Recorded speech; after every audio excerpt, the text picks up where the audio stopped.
Madam. Charging point पण चालू नाही आहे. काय उपयोग नाही.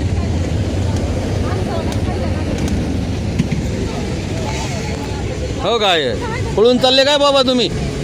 डोक्यात पडेल म्हणून पळून चालले का? काय खरं नाही. 150 रुपये दिलेत ना तुम्ही. लातूर अंबेजोगाई गाडी आहे. शिवनेरी गाडी आहे. शिवनेरी